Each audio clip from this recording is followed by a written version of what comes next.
பூசி காயங்கள் ஆற்றியே, திராட்சை ரசத்தால் என் உள்ளம் தேற்றியே, மரண தருவாயில் என்னை அவர் கண்டார் என்பார், எரிகோ நகர் வீதி தலிலே.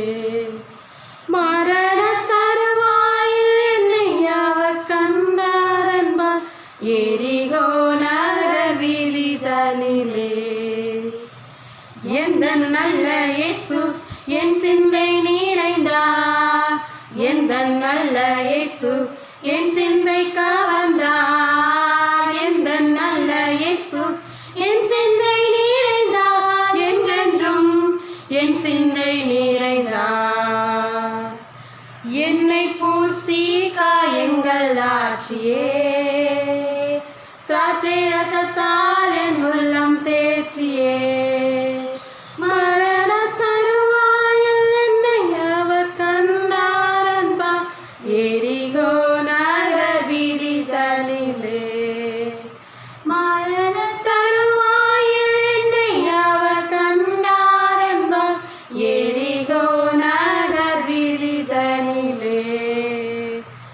எந்த நல்ல இயேசு என் சிந்தை நிறைந்தார், எந்த நல்ல இயேசு என் சிந்தை கவர்ந்தார், எந்த நல்ல இயேசு என் சிந்தை நிறைந்தார், என்றென்றும் என் சிந்தை நிறைந்தார்.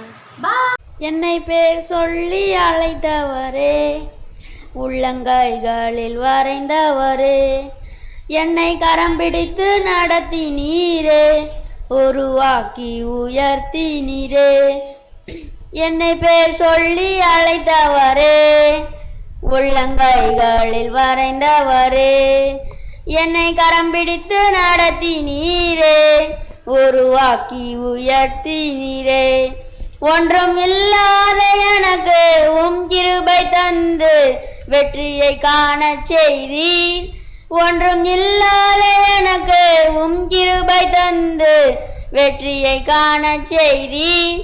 என்னை பேர் சொல்லி அழைத்தவரே, உள்ளங்கைகளில் வரைந்தவரே, என்னை கரம் பிடித்து நடத்தினீரே, உருவாக்கி உயர்த்தினீரே.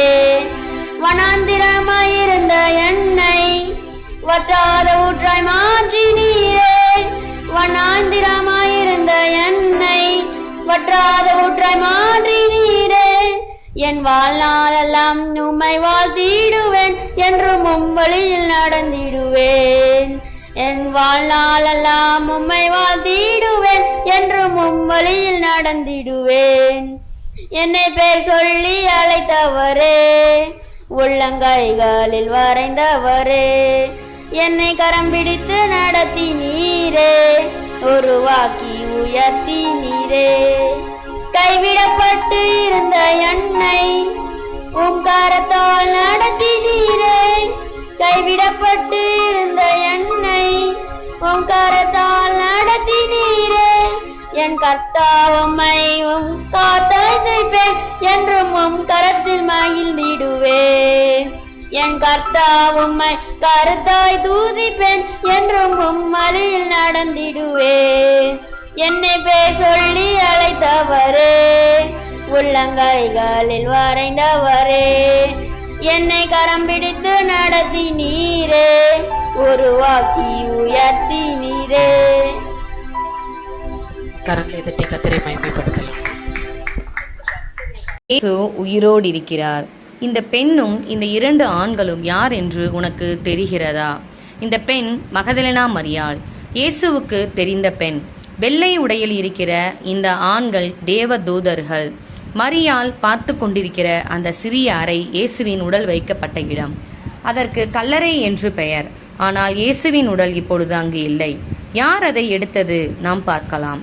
இயேசு மரித்த பின்னர் ஆசாரியர்கள் பிலாத்துவிடம், மரித்து 3 நாட்களுக்கு பிறகு இவன் உயிரோடு வரப்போவதாக சொல்லியிருந்தான்.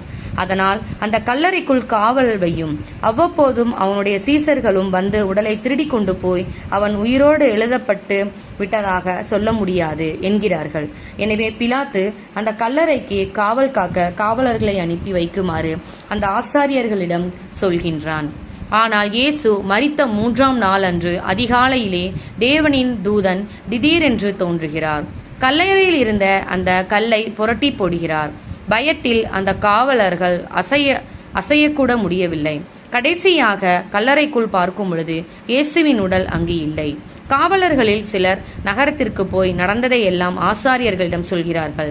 அந்த ஆசாரியர்கள் என்ன செய்கிறார்கள் தெரியுமா?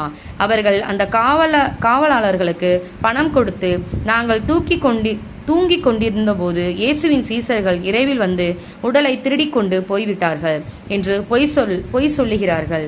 இதற்கிடையில் இயேசுவுக்கு தெரிந்த பெண்களில் சிலர் கல்லறையை பார்க்க வருகிறார்கள். அது காலியாக இருப்பது அவர்களுக்கு எப்பேற்பட்ட ஆச்சரியம்! திடீரென்று பிரகாசமான உடையில் 2 தூதர்கள் தோன்றி, இயேசுவை நீங்கள் ஏன் இங்கு வந்து தேடுகிறீர்கள்? அவர் உயிர்த்தெழ பட்டு விட்டார். சீக்கிரமாய் போய் அவருடைய சீசருக்கு இதை சொல்லுங்கள் என்கிறார்கள்.